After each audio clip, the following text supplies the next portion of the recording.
Le nouveau film des 4 Fantastiques de 2025 débute sur Terre I-128.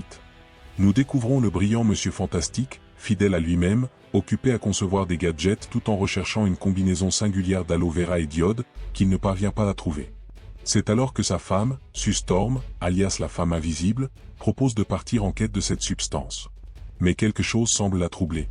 En sortant de la salle de bain, l'air tendu, elle ne part pas. Au lieu de cela, elle tend à son mari un test de grossesse. Il est positif. Depuis 2 ans, ils tentaient d'avoir un enfant, sans succès. La douleur était telle qu'ils avaient cessé d'aborder le sujet, pensant que la parentalité n'était peut-être pas pour eux. Mais ce jour-là, tout change. Les émotions sont à fleur de peau, ce qu'ils désiraient le plus est enfin en train de se réaliser. Ils vont devenir parents. Soudain, l'histoire bascule vers un grand événement commémoratif célébrant les 4 ans de la formation des 4 Fantastiques. On commence à raconter leur histoire, comment 4 explorateurs audacieux, le docteur Reed Richards, son meilleur ami Ben Grimm, sa femme Sue Storm et son jeune frère Johnny Storm, se sont lancés dans une mission spatiale qui a bouleversé leur existence. Au cours de cette mission, une tempête cosmique a modifié leur ADN. De retour sur Terre, des phénomènes étranges, presque surhumains, se manifestent. Ils développent des pouvoirs extraordinaires, et ainsi naissent les 4 Fantastiques. Peu après leur transformation, l'équipe affrontait déjà des monstres colossaux et des menaces insurmontables, mettant à l'épreuve leur courage, leur unité et leur sens de la famille. Parmi leurs exploits légendaires, ils ont vaincu l'homme taupe, qui tentait de dérober l'intégralité du bâtiment Pan AM. Il n'a pas fait long feu, l'équipe a rapidement mis fin à ses plans. Ils ont également déjoué le complot du penseur fou visant à saboter New York, sans oublier leur victoire face au fantôme rouge et son super singe. Grâce à leur bravoure et leur travail d'équipe, leur courage en a fait plus que des héros, ils sont devenus des icônes, des symboles d'espoir pour le public. Sue Storm, en plus de sa puissance, brille par son intelligence. Elle a réussi à négocier un traité de paix avec l'homme taupe lui-même, un exploit remarquable. Lors de la cérémonie, la foule s'enflamme à mesure que chaque membre est présenté. Le génial Monsieur Fantastique, l'intelligente Sue Storm, l'intrépide Johnny Storm, alias la Torche Humaine, et l'indestructible Ben Grimm, alias la Chose. Le public les adore, les acclame, les revendique comme les siens. Ce ne sont pas seulement des super-héros, ce sont des protecteurs. Après la célébration, nous retrouvons l'équipe en train de préparer un dîner familial chaleureux, accompagné de leur fidèle assistant robot, toujours impeccable. Sue et Reed arrivent légèrement en retard, plaisantant sur leur manque de ponctualité, ce qui déstabilise Sue un instant, provoquant des rires gênés et des regards suspicieux. Tout le monde commence à sentir qu'un secret plane, surtout avec l'attitude du couple. Puis, soudain, Sue annonce la nouvelle, elle est enceinte. La pièce explose de joie. Johnny et Ben, aussi excités que les futurs parents, célèbrent à fond leur futur rôle d'oncle, promettant de se surpasser pour être les meilleurs. Et la famille des 4 Fantastiques s'agrandit, et tous savent que le meilleur est à venir. Les chaînes d'information s'emparent de l'événement, les 4 Fantastiques vont bientôt devenir 5. L'enthousiasme est palpable. L'équipe se met en mode préparation pour accueillir le bébé, réorganisant leur espace, se renseignant sur la parentalité et faisant de leur mieux pour être prêts. Une question, cependant, revient sans cesse. Cet enfant naîtra-t-il avec des pouvoirs, ou sera-t-il un humain ordinaire? Lors d'un examen échographique, une alerte soudaine venue de l'espace interrompt le moment. Johnny fait irruption, excité, brandissant les designs des nouvelles tenues de l'équipe. Mais Monsieur Fantastique, le regard sérieux, reçoit une nouvelle transmission qui requiert toute son attention. Il se prépare à capter le signal, quand, soudain, une panne de courant plonge tout dans l'obscurité. Sans perdre une seconde, Johnny illumine la pièce avec ses pouvoirs pour permettre à Reed de poursuivre. Plus tard, Sue découvre que son mari a délégué l'assemblage du berceau à leur assistant robot.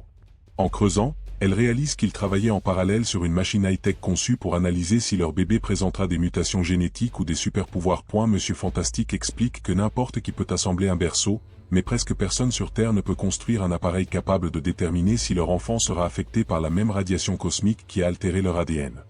Il juge crucial d'être prudent, car les conséquences pourraient être imprévisibles.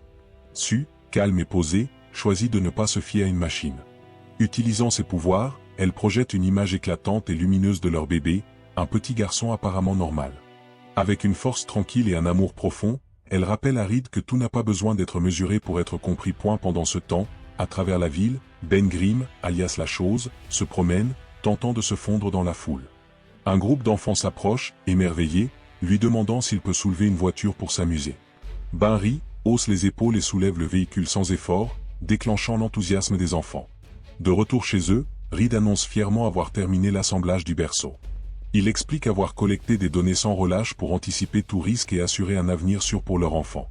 Mais alors que le calme semble revenir, le ciel s'ouvre. Quelque chose d'immense déchire l'atmosphère. Johnny s'enflamme et s'élève pour voir de quoi il s'agit, découvrant une silhouette terrifiante. Chalabal vient d'atterrir sur Terre, semant le chaos dans son sillage. Les 4 fantastiques se regroupent, prêts à affronter cette nouvelle menace. Chalabal, avec une présence imposante, déclare que sa planète est condamnée, sur le point d'être anéantie par une force implacable, le dévoreur de mondes. L'arrêter n'est pas une option. Elle exhorte chacun à serrer ses proches dans ses bras et à confesser ses sentiments avant que le temps ne s'épuise. Sa voix, profonde et définitive, n'est pas un avertissement, mais une sentence. Elle annonce l'arrivée de Galactus. Johnny, enflammé, se lance à sa poursuite, mais elle le repousse d'un simple geste, l'envoyant s'écraser au sol. La menace est réelle. L'équipe passe à l'action, traquant ses mouvements. En enquêtant, ils découvrent un schéma troublant, des planètes entières disparaissent, toutes marquées par une même signature énergétique étrange, et Chalabal était présente à chaque fois. Johnny raconte qu'elle lui a parlé dans une langue inconnue lors de leur rencontre. Bien qu'il n'ait pas compris les mots, leur poids l'a marqué. Plus tard, il plonge dans des archives anciennes de langues interstellaires, passant des heures à chercher. Finalement, il trouve une piste correspondant à ce qu'elle a dit. Pendant ce temps, Monsieur Fantastique dévoile de nouvelles tenues high-tech, élégantes et améliorées, dotées de fonctions avancées pour affronter des conditions extrêmes. La priorité reste la sécurité de l'équipe et du futur bébé. Lors d'un grand événement, Reed prend la parole, réfléchissant à leur parcours. Il y a 4 ans, ils n'étaient que des explorateurs rêvant d'atteindre les étoiles. L'espace, plein de promesses, avait un prix, la peur, le changement, la responsabilité. Aujourd'hui, ils retournent dans l'espace, non plus en rêveur, mais en défenseur de l'humanité. Après son discours, Ben le remercie pour le nouvel équipement, mais lui confie aussi une pensée sincère. Il doit cesser de se blâmer pour leur mutation, causée par les anciennes tenues qu'il avait conçues. Aucun d'eux ne lui en veut, et il est temps de lâcher ce fardeau. Déterminé, il monte à bord de leur vaisseau et s'élance dans l'espace profond, à des vitesses dépassant celles de la lumière, en direction de Galactus, cet être colossal dont nul ne connaît l'apparence. Après des heures de scan, ils détectent une anomalie énergétique massive. Ils suivent le signal jusqu'à une planète en train d'être consumée. Tout ce qui y vivait a disparu. Reed calcule que le vaisseau de Galactus est 13% plus grand que la Terre, rendant la menace encore plus tangible. Su utilise son invisibilité pour s'infiltrer dans la structure géante, mais Galactus, entité d'une puissance insondable, la détecte, ainsi que l'enfant qu'elle porte. Chalabal réapparaît, froide et distante, annonçant que Galactus est prêt à les recevoir, mais qu'il n'aurait jamais dû venir. L'équipe envoie leur robot, Herbie, collecter des échantillons pour analyse. Chalabal précise que Galactus ne choisit pas les planètes qu'il consomme, c'est elle qui s'en charge, un devoir et une malédiction. Johnny s'avance, demandant ce que signifiaient les mots qu'elle a murmurés. Elle répond, le visage indéchiffrable, que c'était une bénédiction dans sa langue, signifiant « meurs avec les tiens ». Face à Galactus, le dévoreur de mondes, l'équipe est surprise qu'il ne les anéantisse pas immédiatement. Sa voix, ancienne comme l'univers, révèle qu'il était autrefois comme eux, petit, fragile, humain, avant qu'une fin cosmique ne le transforme. Il leur dit qu'ils ont parcouru un long chemin pour supplier sa clémence, mais son intérêt se porte sur l'enfant à naître. Il affirme que le fils de Sue et Reed, Franklin Richard, détient une puissance brute, ancienne et cosmique. Galactus propose un marché, il épargnera la Terre si l'enfant lui est livré. Franklin est un mutant de niveau Oméga, doté de pouvoirs de distorsion de la réalité et d'une force psionique colossale, destiné à devenir l'une des entités les plus puissantes de l'univers. À ce moment, Sue entre en travail. Galactus, d'une voix tonitruante, déclare qu'il dévorera la Terre lentement, forçant l'enfant à assister à chaque seconde. Chalabal bloque leur fuite, et une bataille éclate. Les 4 fantastiques neutralisent temporairement Chalabal et s'échappent à bord de leur vaisseau. Mais elle les poursuit à travers l'espace, égalant leur vitesse. Johnny tente de l'intercepter, mais hésite, troublé par une connexion inexplicable avec elle.